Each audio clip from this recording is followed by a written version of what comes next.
Viongozi wa Kiislamu wametoa wito kwa serikali kuzingatia maslahi ya jamii zinazokumbana na jangwa la njaa, hasa katika sehemu ya kaskazini mwa Kenya wakati huu wa mwezi mtukufu wa Ramadhani. Wakizungumza kutoka kaunti ya Bungoma, viongozi hao pia wamewashauri wanasiasa kukomesha siasa za uchochezi, wakisema hii ni fursa mwafaka kwa Waislamu na Wakristo kuhubiri amani. Tumeingia katika mwezi huu kukiwa na heka za kiukame katika taifa letu.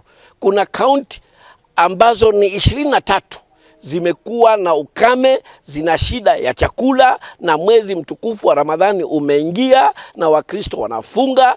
Tungeomba wahisani, wafadhili, wenye kutoa sadaka zao kuwasaidia wasiojiweza, hasa katika maeneo ambayo kwamba wamekabiliwa na ukame.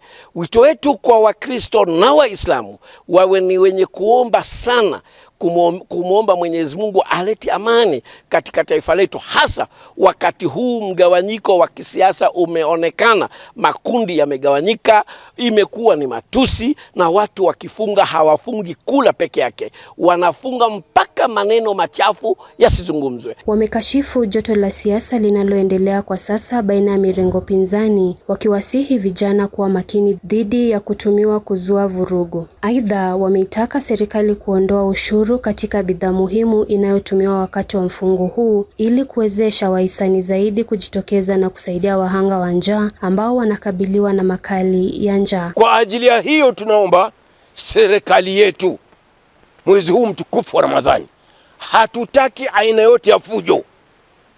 Hataki aina yote ya fujo kutoka ODM, kutoka wapi, hataki fujo. Nataka amani na utulivu. Msitumie vijana wetu, kwa sababu vijana sasa tunaambia wafunge. Tumetaka vijana wote wafunge. Kwa hivyo vijana mnapofunga, msikubali kutumiwa. Kuweni watu wa hali ya juu, pesa itawapata penye mko.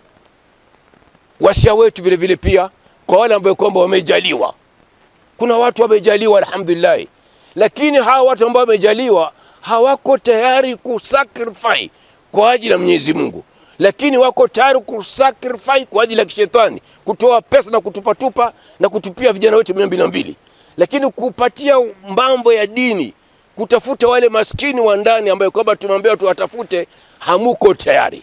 Humble request to our honorable president to remove the 16%. Humbly request from the Muslim brothers of this country, ndio Waislamu wapate iftar program yao iwe ni chipa, na wajitokeze walishazi wingi kusaidia hili janga la njaa katika hizo kaunti, na pia itafanywa Waislamu wingi kwa hali ya uchumi ulivyo watajitolea kwa wingi kusaidia wenzao.